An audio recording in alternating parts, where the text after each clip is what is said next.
So we're going to continue our discussion in Chapter 6 of rational numbers, or fractions for the most part is how we're working with them in this section. And we're going to look at addition and subtraction in this section. So some curriculums, just kind of to throw this out there, will actually teach multiplication of fractions before they teach addition and subtraction because it's easier. Multiplication and division is actually an easier concept. Our book puts them in this order, so we're going to do them in this order. But we're going to look at addition and subtraction first.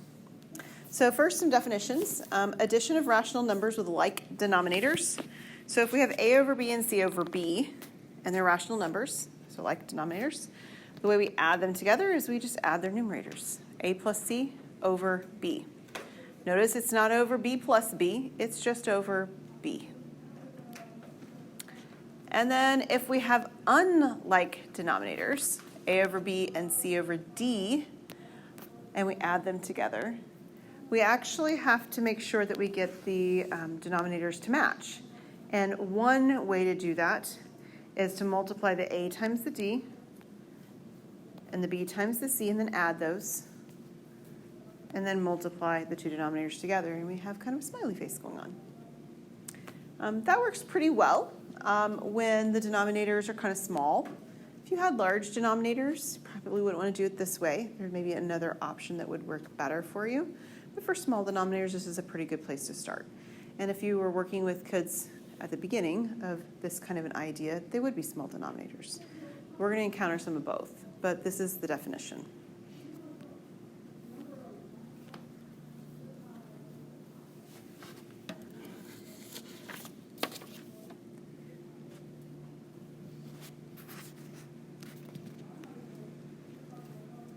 Are we ready for some examples? Okay. So, first one, 1/3 and 5/3. Like or unlike denominators? Like. So, what you want to imagine having is, let's go with 1/3 of a pie. Can you picture that? Whatever kind of pie you want. You can be pizza pie, you can be apple pie. 1/3 of a pie. The other one is 5/3. Now, that might feel a little bit funny because it's more than one full pie, right? But if you had it split into pieces and arranged like on the table or whatever, and you kind of sort of fashioned it back together, you could see why you might express it as 5/3, right? There's 5 pieces of pie and they're all 1/3 of size of the pie or something like that. So we have 3 as the denominator. So the denominator will stay 3. And we add our numerators together. So we have 6/3. We're not going to leave it expressed that way. That's kind of the whole point of what we were doing in section 6.1. So in this particular one, it works out really nicely. What is 6/3? It's 2. This one divides evenly. They don't always, but this is the number 2. Now for the purposes of what we're doing, we're going to reduce fractions, but we aren't necessarily going to take things and turn them into their mixed number form. So if our answer had ended as a 5/3, we're going to be okay with leaving it as 5/3. Depending on where you are in curriculum that you're teaching, depending on the age of the student, things like that, you may have them changing them back into mixed numbers all the time, and you may not. So for the purposes of our discussion, we're going to leave them. This one, like or unlike denominators? Unlike. So we're going to go with the definition. The numbers are small in the denominator, so it works pretty nicely to do that. So we're going to cross this one to multiply. So this is 1 times 3, which gives us 3. Do the other cross, 4 times 5, which gives us 20. And then we form our smile on the bottom, right? And we have 4 times 3, which gives us 12. We're going to add the two pieces of the numerator together. 3 and 20 gives me 23 over 12. Can it be reduced? 23 and 12, do they divide by something in common? They don't. If you weren't sure, 23 is prime, but even if you aren't sure of the 12, you probably can find factors of 12 pretty quickly. Oh, look, it divides by 2. Nope, 23 doesn't do that. Oh, 12 divides by 3. Nope, 23 doesn't do that, right? And so we can quickly see that they aren't going to have anything that's going to divide them both. If you change this into a mixed number, it's not wrong. You're just going a step beyond what I want us to worry with doing right now. okay? So if you went with a mixed number, this would be 1 and 11/12, right? All right, so now we're going to look at mixed numbers. If we have a problem that specifically starts with mixed numbers, we will turn the answer into a mixed number when we're done. So mixed numbers are extremely practical. They're used in everyday life to represent values that are an integer combined with a proper fraction. Right? Like the last one would have been 1 and 11/12. Imagine one full pizza and 11/12 of another pizza. That'd be one of those extra large ones where they divide it into 12 slices. You've probably seen them, right? Yeah.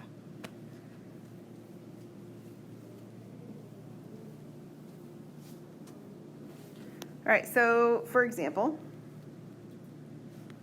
we'll just do the one that I just said. 1 and 11/12 pizzas. Might feel a little bit awkward bringing a 1 and 11/12 of a pizza to a party. Somebody would say, where's the missing slice? Did you get hungry on the way? Right? But we use these numbers all the time. I have 2.5 of something left, or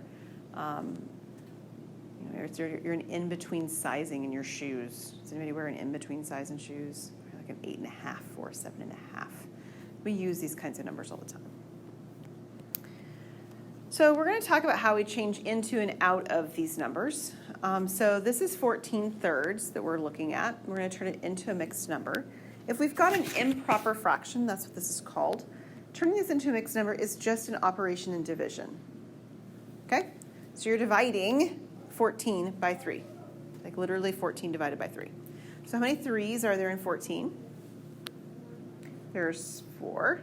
And 4 times 3 is 12. And we subtract, we get 2. And our answer is the piece that's on the top. That's 4. And then I have my remainder. That's a 2. And it's over the same divisor that it was over to begin with, 3. 4 and 2/3. Okay, so some of your calculators can take that improper fraction and turn it into a mixed number for you. Fabulous. But I don't really care what your calculator can do. I don't know what you can do. So I am going to ask that you show me the little division step on these problems. And I'll remind you when we get to the test as well.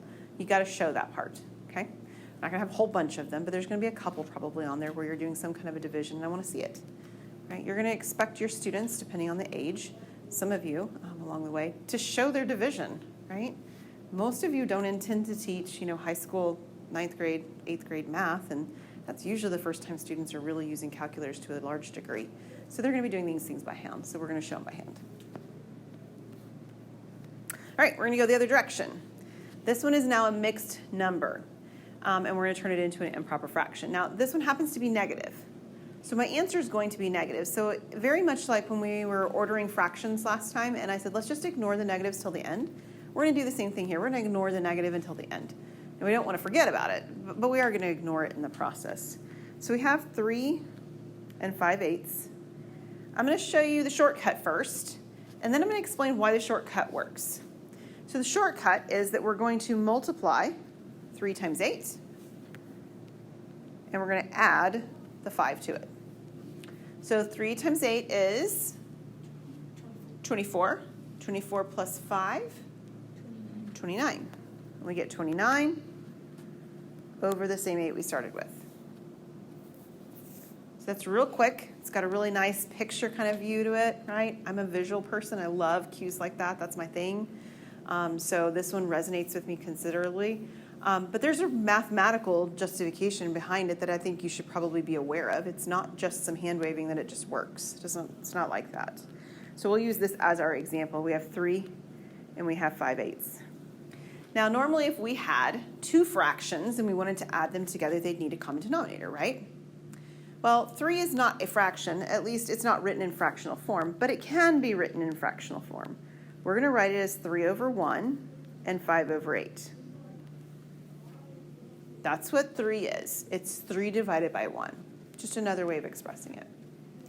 And then we're going to get that common denominator that we talked about. We're going to actually do it with the definition that we saw before, because it's going to show really clearly what's happening here. We have 3 times 8, which is 24. And then we have 1 times 5, which is 5. So do you see the 24 and the 5 showing up? That's what we did over here in the shortcut. We did 3 times 8, and then we added the numerator 5. And this is divided by, in the multiplication of the two denominators, 1 times 8 is 8. So that's what's happening, is that we're really adding the two pieces, the piece that's an integer piece with the piece that's the fractional piece. Okay, but we said we didn't want to forget something. What was it we didn't want to forget? The negative. So we need to make sure when we go back over here that we put the negatives here. What I don't want you to do is to think that somehow the negative means that we're subtracting, or instead of adding something in the middle or something like that, or I had a negative 24 and I have to add a 5 to it. It's not doing any of those things. The negative is just part of the number at the end. Okay? The process is still the same in the middle. Any questions on that? Okay. So some properties of addition.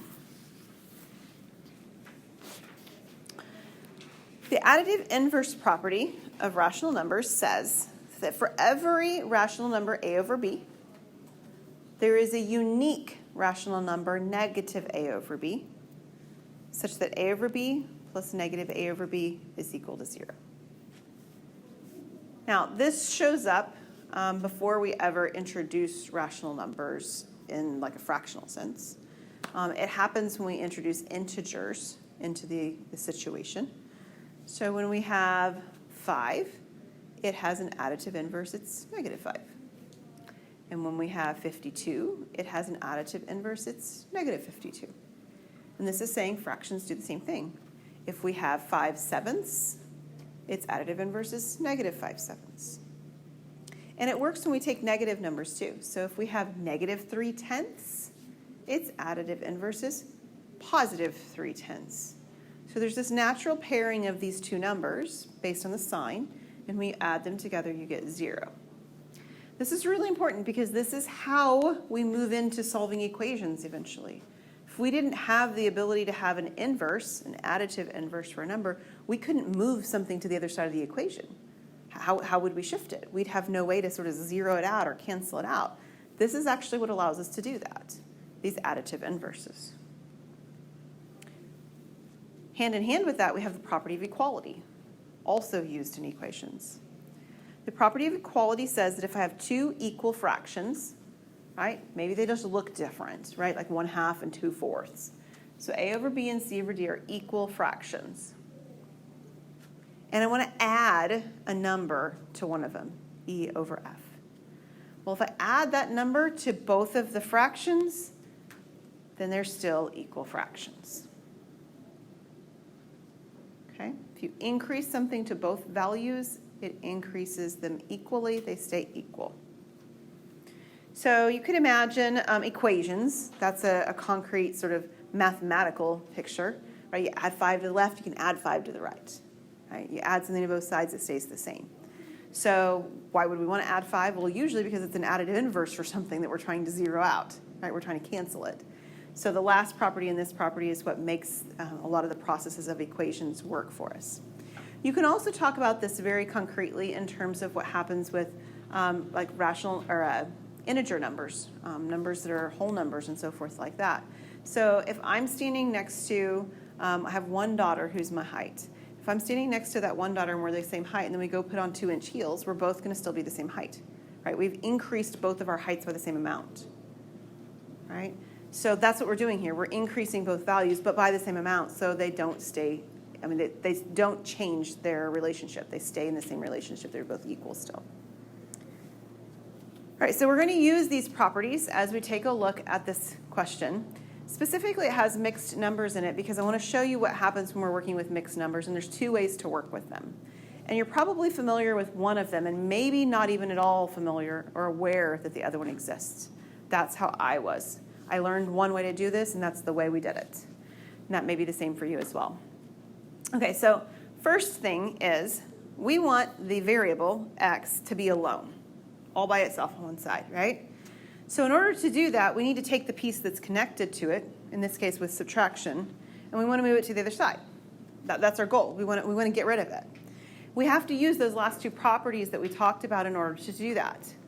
So we need the additive inverse of 2.5 in order to get rid of it. What is the additive inverse of negative 2.5? Positive 2.5, right. So that's what we're looking for. We're going to add 2.5. And the second property, the property of equality, says if I do it to one side, I need to do it to the other side as well. So where this leaves us is with x is equal to 3 1/3 plus 2 1/2. Okay? So that's the first issue, is that we used both those properties in order to shift the number. Okay? Property of equality and the property that's additive inverses. Where we are now is I want to show you these two different methods for working with mixed numbers when we're adding. So the first way that I'm going to show you is the improper fraction approach. Okay, so this one's improper fractions.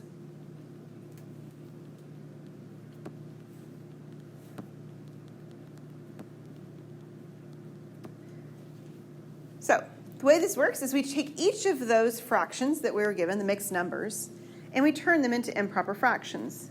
So we have 3 1/3 plus 2 1/2 in either order. And we learned a couple slides ago, or we were reminded really a couple slides ago, how we do that. We multiply and we add. So 3 times 3 is 9 plus 1 is 10. So the first fraction is improper fraction 10/3.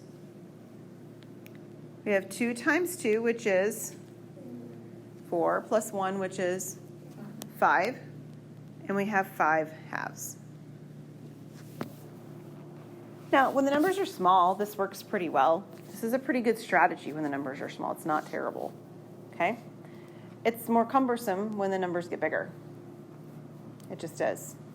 So we're going to get these two numbers added together. We're going to use that property that I mentioned before, right? The addition property, which says that I multiply 10 times 2, which gives me 20. And I multiply 3 times 5, which gives me 15. And I divide by the multiplication of the denominator, 3 times 2, which is 6. Okay, so what is 20 plus 15? 35. Now, if we had started the problem with improper fractions, we would stop here. That'd be fine. But if the problem starts out in mixed numbers, our answer is going to match form. So whatever form it is at the beginning, it needs to be in the same form at the end. So we are going to turn this back into a mixed number. So we're going to take 35 and divide by 6. So how many 6s are there in 35? 5. 5 times 6 is 30. So we subtract and get a remainder of 5. So the whole number part on top is the larger part of our value, right? It's the integer part of our mixed number. And then the remainder is the numerator. They happen to be the same here. And our divisor is the same divisor. So it's 5 and 5/6. One of the caveats to doing this is, or sort of the problems to doing this, is that if the numbers are big, it's kind of messy, right? Another sort of problem in doing this is that we've changed form twice. We turned it from a mixed number into improper fraction, then improper fraction into a mixed number. We had to change it twice to do that. Agreed? Okay, so there's nothing wrong with it. It's just something to be aware of when you're working with it. This is method 1. Method number 2 is to keep it in mixed number form. So we're going to actually work with it in mixed numbers. This is really easy to justify to children why it works with objects. I kind of like that. So I have 3 1/3. So imagine if you had 3 1/3 pizzas. Would you literally cut the 3 pizzas all the way up into sizes of 1/3 and then try to piece them all together? You probably wouldn't do that. That's not really very practical, right? If you were working with real objects, this isn't what you would do. Then we have 2.5. What you would do is you would take the whole objects aside and you'd say, well, I've got 3 holes and I've got 2 holes. There's no reason to divvy them up, to just try to combine them back together. So all I really need to consider is how I combine the 1/3 and the 1/2. Those are all the parts I need to care about. because the 3 and the 2 are already in whole number pieces, 5, and you can see that's the 5 I'm getting in the other form already. I'm partway done. And then I'm going to use the same strategy that I did before for the fractions, right, with my smile. I have 1 times 2 is 2, plus 3 times 1 is 3, over 3 times 2, which is 6. 2 plus 3 is 5. This is 5, 6. Now, in all fairness, this problem was also very nice to do in this strategy. And there are some pitfalls that can happen as well. Because I could have ended up here at the end with a 5, 6 not being a proper fraction. It might have ended up being 7, 6. Right? And then I had to change that piece into a mixed number form. We'll see another example of that, doing sort of like that later. But that is something that can happen that's not particularly friendly. This one works out really pretty friendly both ways because of the numbers that are chosen. Okay? Now, what does that mean you need to do in your homework? Well, you can choose. It's not going to tell you either of these strategies. These are just choices for you to make. However, you need to be aware of how both of them work, because it is possible on a test that I could say to use a specific strategy or to show me 2 different strategies or something like that. And I want to make sure that you are aware of multiple ways to do the problem. All right, so let's do subtraction next. Definition of subtraction: if a over b and c over d are rational numbers, and we have subtraction, a over b minus c over d, this will give us a unique value e over f. The e over f that comes about is the value that would be missing and needed to be added to c over d to get back to a over b. And it looks really messy to say it this way. Jot those in there. But let me show you some numbers, and you'll be like, oh yeah, that's what's happening. Okay? Just for the ease of doing it, I'm going to show this to you with whole numbers because you'll see it easier. But there's nothing different about them being fractions. What's 5 minus 2? 3. But the reason that it's 3 is because 2 plus 3 is equal to 5. And that's what this says. It's saying that the reason, whoops, I want it to be a highlighter. The reason that 3 is the answer is because it's the missing piece from the number 2 that gets me back to 5. And that's all this definition is saying, is that if I'm going to compare 2 fractions and one of them is smaller, the subtraction is going to be the number I need to add to it to get it to be equal. The second one talks about what subtraction looks like in terms of addition. So a and b, c over d are rational numbers. If we're subtracting a over b minus c over d, that's the same thing as adding a negative. So a over b plus negative c over d.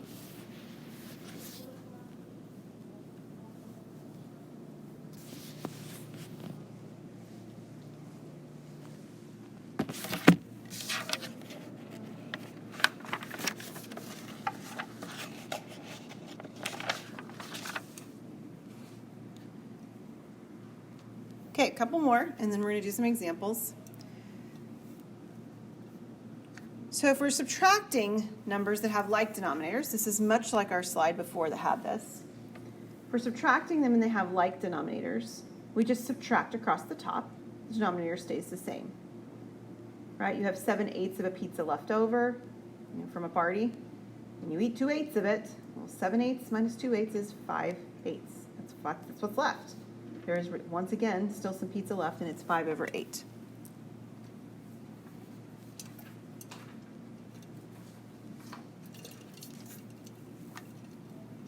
If the denominators are not alike, we actually employ the exact same strategy that we did when they were not alike and they were added. We multiply here, right? So we get AD. We multiply up, so we get minus BC. It matters the order we do this in on this, right? And the other one, it didn't matter because it was added. Here it matters. We have to start in the top left and move to the bottom right. Okay? And then we multiply the 2 denominators together to get the denominator BD. Okay? So along those lines, we're going to actually do some examples where that's going to show up. But we're going to do another one again with mixed numbers.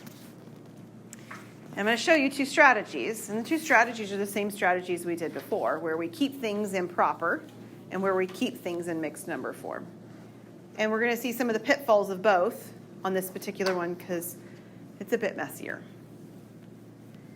Martine bought 8 3/4 yards of fabric. She wants to make a skirt using 1 7/8 yards, pants that use 2 3/8 yards, and a vest that uses 1 2/3 yards. How much fabric will be left over? So, looking at this, what might you attempt to do first? Because there's more than one way to do this problem. I would add what she's using first. Okay. Do you guys see that that would be an approach that you might choose? Okay, since that's the one you suggested, that's the one we're going to do. We're going to add the things that she's making together first. Now, in our situation, she's going to have enough fabric. But we could be doing this and find out that it's going to be too much fabric that she's asked to use here. Ours won't. But, all right, we have, let's see, 1 7/8.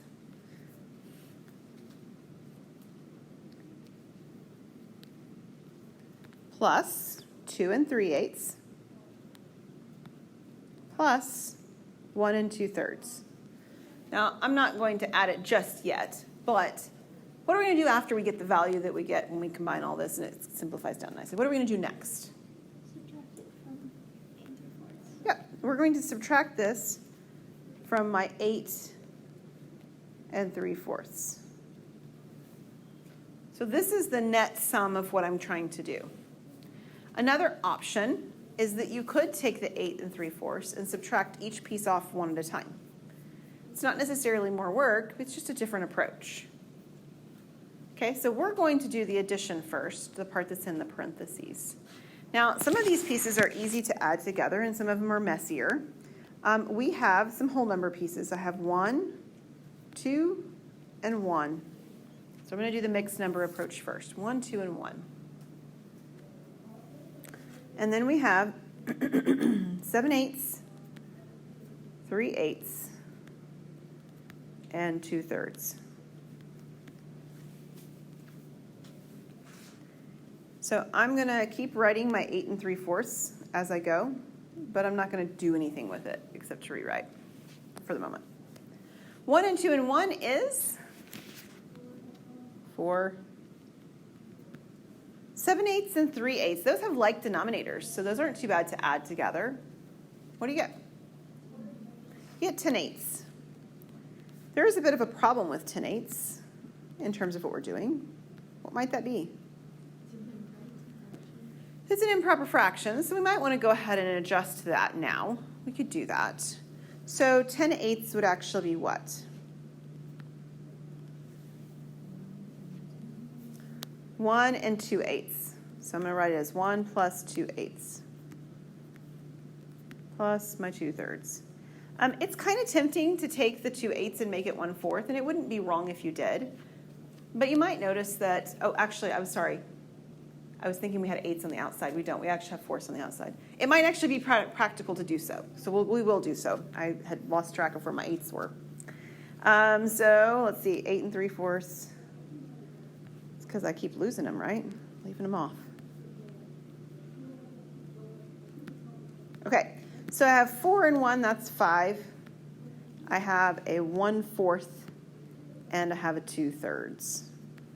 Okay, those do not have like denominators, so we will use our smile. This is 8 3/4 minus 5. So I have 1 times 3. And then I have 4 times 2 over 4 times 3 is 12.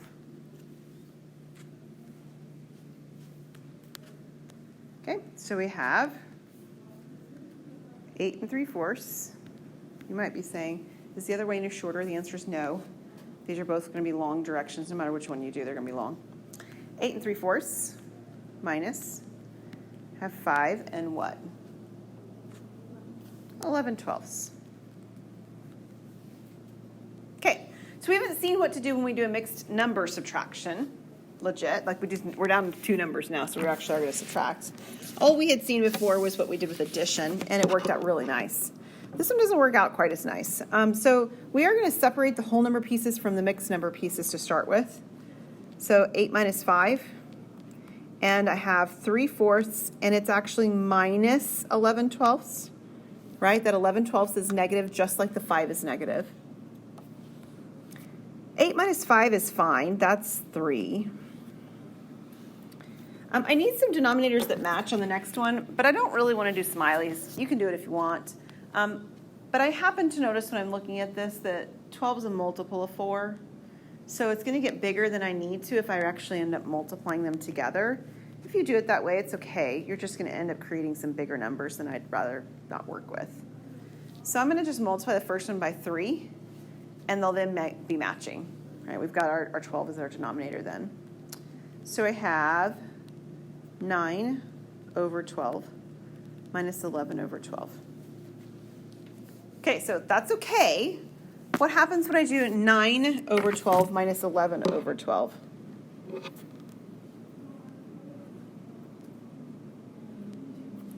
I get a negative, and a negative 2 over 12.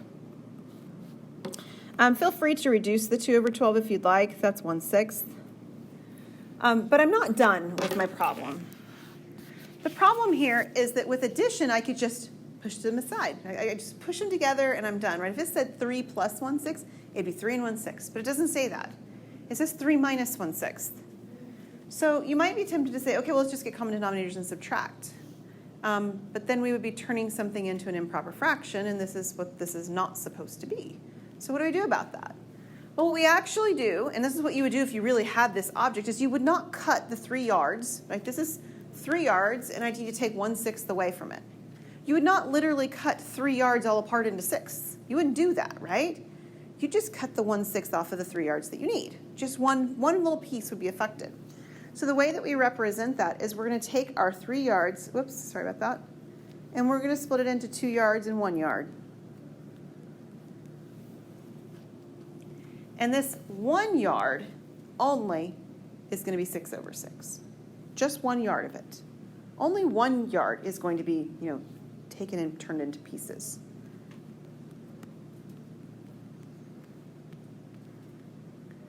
So at the end here, this is the last step. We're going to have our 2. And then what's 6 over 6 minus 1 over 6? 5 over 6.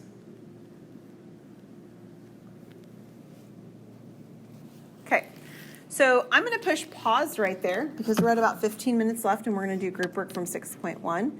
We'll pick back up with approach number 2 when we come back next time, okay?